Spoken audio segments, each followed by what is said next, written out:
This is, you're catching a fresh version of Bruce Watson because I've been home for some weeks, off the Oh, road. nice. This is So as fresh as it gets.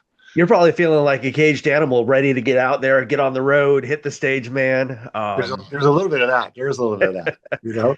It's coming though, man. 20 on the 25th. You guys are headed, I think, to Colorado on the 25th. That's Ticket, correct. Correct. man, for yeah, with how busy and eventful 2026 is for you guys, you would never believe that you were on a farewell tour in 2025, man. You guys are still going strong, dude.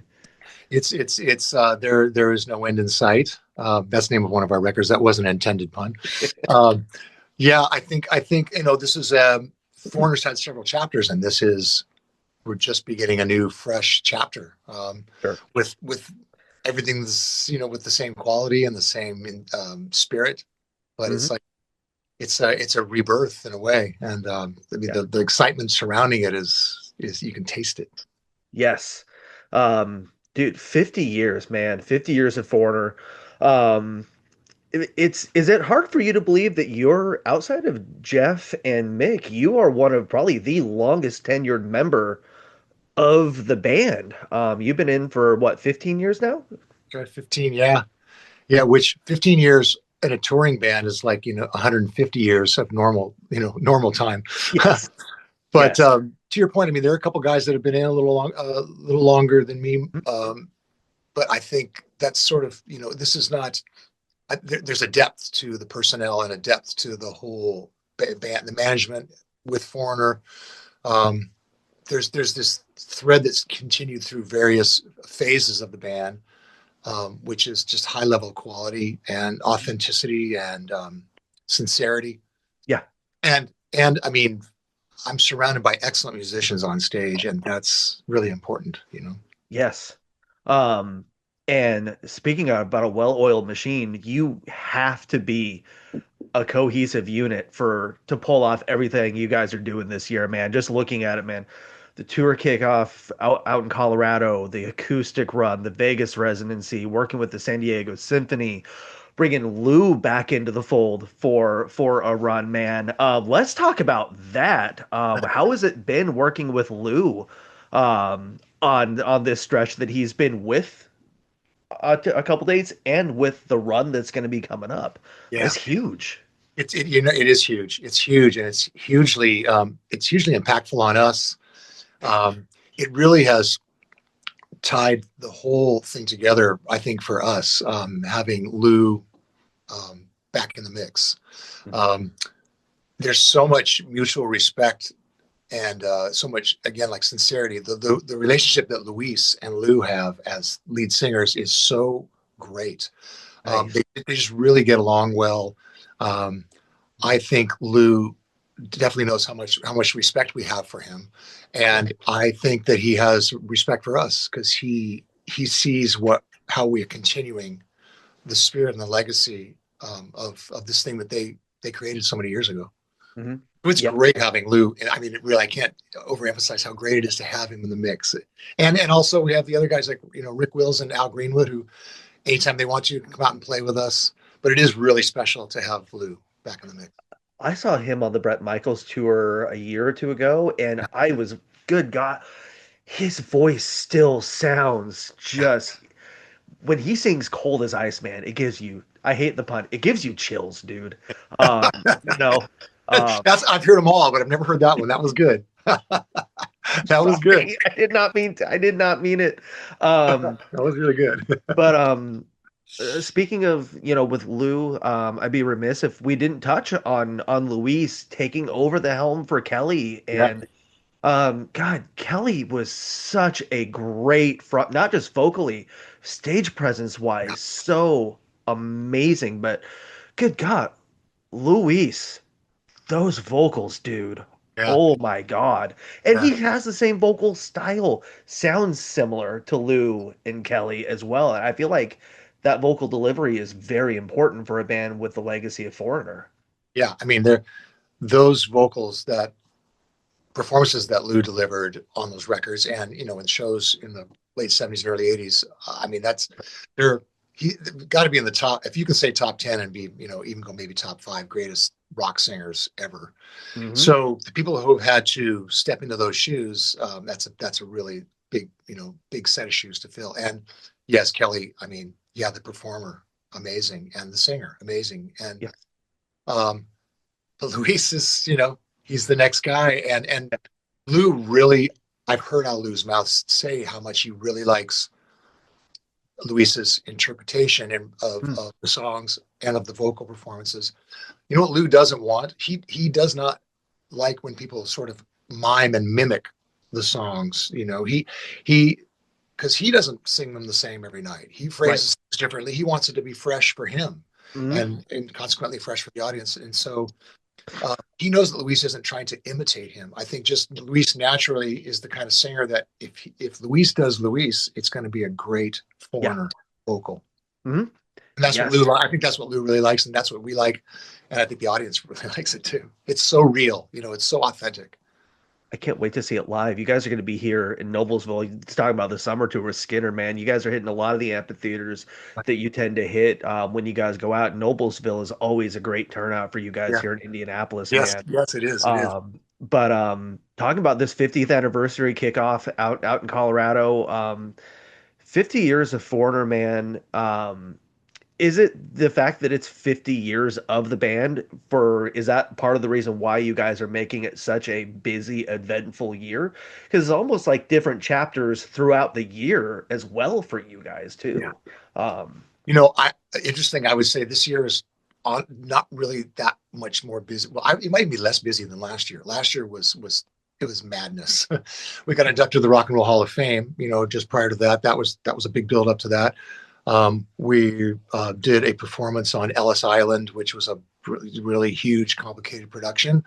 Um, and of course, transitioning out of Kelly into Luis, that had complexities about it. So it's interesting that I think the 50th year is really significant, but in terms of being busy or things planned, it's not really that different than every year. gotcha. We're so busy every year, which is amazing. But there's always so much opportunity for Foreigner because people really want to hear the songs. They just still want to hear the songs. What has it been like prepping for the symphonic sets? Because when it's done well, it's amazing. And it's such a good touch, and it gives a different kind of just a different energy to the songs. What has it been like preparing for those sets? Well, we have done those performances in the past. I don't think Hmm. we've done anything with an orchestra in several years, for sure. Hmm. But the arrangements were done by a cellist named Dave Egger. And so we started that back in Switzerland about 8 years ago, I think. And so the arrangements, for the most part, were done then. So there was a lot of buildup and preparation just to try, make sure those arrangements were good. And Mick Jones was right. He had worked with Dave, and so Mick made sure the arrangements were to his liking. And so the arrangements are in place, which helps. We've used different orchestras, but Sure. so the preparation is less than it was initially, but we'll have some rehearsals because it does require some preparation and integration. And one Yeah. thing we're doing this year, which is going to be really cool, is we're going to have a segment in the middle of the set where we're doing a couple songs with a string quartet, not outside of the full orchestra. So it's going to be very intimate. Um, that's going to be really cool. That's going to be really, really cool. So Nice. that will require a little extra preparation. Yeah, for sure. One thing that really stands out when you guys play live is incorporating local youth school choirs for I Want to Know What Love Is. Whose idea was that originally to start doing that? That's a great question. I have to say that I don't know exactly whose idea it was, but Okay. I would be unsurprised. I would not be surprised if it was our manager, Okay. Phil Carson or Stuart Young. Those two guys may have come up with that idea. Okay. Um, but again, Mick was very involved in that. I don't know if it came out of Mick's brain, but I mean, Mm. so I would probably credit that to our managers, Phil Carson and Stuart Young and Mick Jones. Okay. But it's a great thing. It's great for us to turn around and see these faces on stage, and the ages range from like 7 or 8 even up to high school, and once in a while we'll do adult choirs. But it's the it's the young, the young person's choirs where you see some of them are ready for Broadway. I mean, they've already got the smiles and they're so comfortable and they're performing. And then there are others that look like, someone just dropped a bomb next to them. They're just they can't even sing, but it's so cute, And I think for every kid that goes up there, it's a really great life experience to stand in front of all those people with all that energy. Yeah. Uh, I think it's something that is really beneficial to them.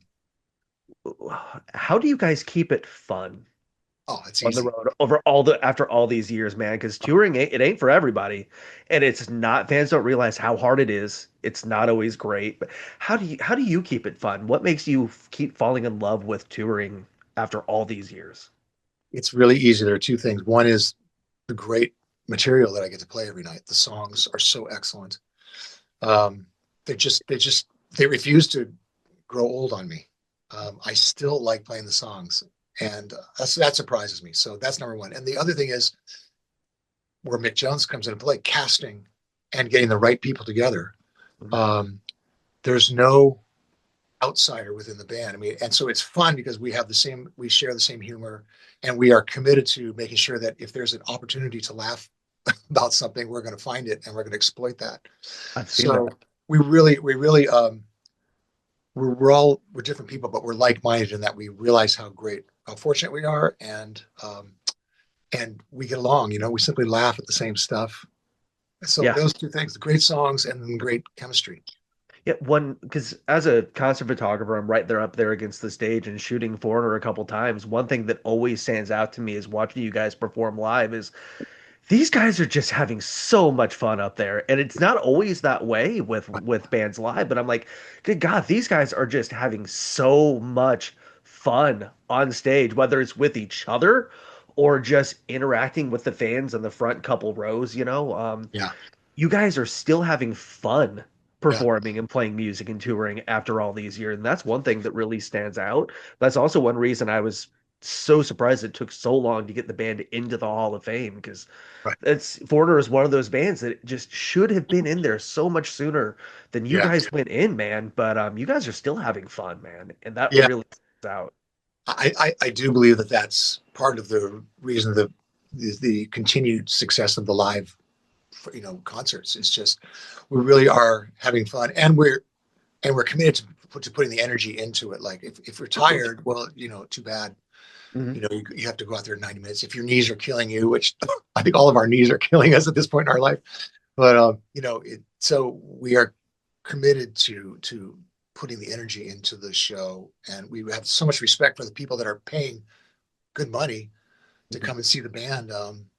And they give us they give us our money's worth, Yeah. by their smiles and their energy and their desperate fervor to hear the songs, and it's really a mutually great thing for us and the audience. I gotta ask what the Hall of Fame felt like for you guys. Because that's such a polarizing topic of conversation for a lot of fans, but also a lot of bands. But what was that experience like for you guys and that moment like for you guys?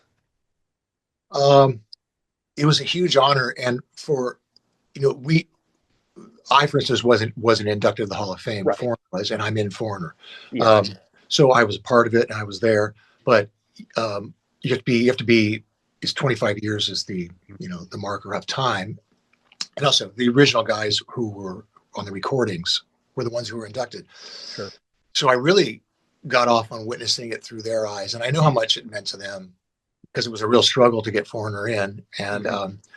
and I think it really meant a lot to those guys, and so that feeling was of warmth and gratitude. I got to experience through them, but I mean, it was a fun day. I mean, the the backstage is like it's almost like it's surreal when you walk around and just see the artists and there's Jelly Roll, oh God, there's Peter Frampton, oh God, there's Cher. It was just like Right. ridiculous. Yeah, it's I'm torn on the Hall of Fame because for I mean obvious reasons with bands that aren't in, bands that are, but Foreigner is just one of those bands that is just it was always shocking that the band wasn't in because it's just hit after hit after hit after hit after hit and just it was so validating as a fan to see the band get finally get what they deserved and get inducted into the Hall of Fame. As a fan, it meant a lot to be able to see that happen. So There are a multitude of reasons why and when a band gets inducted once they become eligible, and there was some questionable reasons as to why Foreigner wasn't for so long. But it's crowded. It's a funnel, and like when the time comes to induct X amount of acts, it's competitive for that spot. But I agree with you that I think most people would agree. Like if there was any band that should have been inducted sooner, I think it should have been Foreigner. But yes, it's nice that that's done. That was always looming. yeah. Over especially I think for Lou and Mick and all the other guys, Rick and Al. That was kind of I think it made him a little sad. And Hmm. so that's lifted and it's over, and it's nice to be able to moving directly from that into the 50th anniversary. Yeah. It's really a cool springboard. Yeah, it's kind of nice it worked out that way, actually. Yeah, it's really Um, cool. but with all the stuff you guys are doing this year, man, is there any one of any certain part of this year, whether it's the acoustic, whether it's the kickoff, whether it's, the residency, whether it's the summer tour, anything you personally are looking forward to the most, or are you just looking forward to the year just getting back out on the road because that's just being on stage in front of a crowd is it's addicting.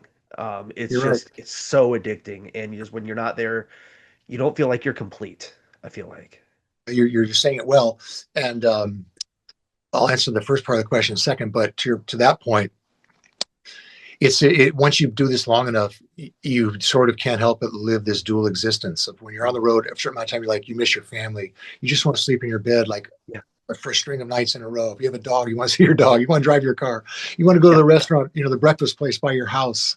yeah, You want to be live a normal life. And so when you're on the road, it's like, oh, you just long for that. And then after recuperating, being home for some weeks, there's this little thing that creeps back in what you're saying, like you want to put that needle back in your arm because there is nothing like playing songs in front of a bunch of people when they love what you're doing and you love what you're doing.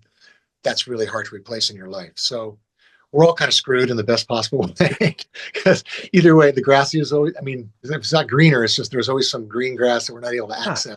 um, Yes, yeah. yeah. And I forgot the first part of your question with that long It's explanation. well, I mean, I get that. Oh, I the part work that I'm in. looking for. You asked what I'm looking forward to, and I kind of the whole year is kind of a block for me right now. It's just I see the segments and it's all good to me. I am looking forward to playing with Skinner because that was that's my jam. Like Southern rock when I was a youngster. Foreigner Yes. right there, Foreigner, Yep. All Brothers, Skinner. That was really what I came from. So I saw Leonard Skinner back in the '70s. It was amazing. But just to hear the songs again and to hang out with the guys, we know some of the guys, and Yeah. that'll be fun. Really fun summer. There's just something about an open air concert in the summertime, in the middle of June, July, August, and just all that weed smoke in the air and Yeah, Freebird playing loud and yeah, Hot Blooded playing. right. It just feels good. Yeah. It just feels like summer. Yeah. Man, I cannot wait. You guys will be here in Indianapolis, Noblesville, August 7th, man. I cannot wait to see you guys live. Good luck on the road. Congratulations on 50 years of Foreigner, man. Congratulations. Thank you for continuing to go, continuing to do this, and giving us all the music that we love, man. Just thank you for everything. Thanks for doing this today. Thank you for a lovely chat. I appreciate talking to you.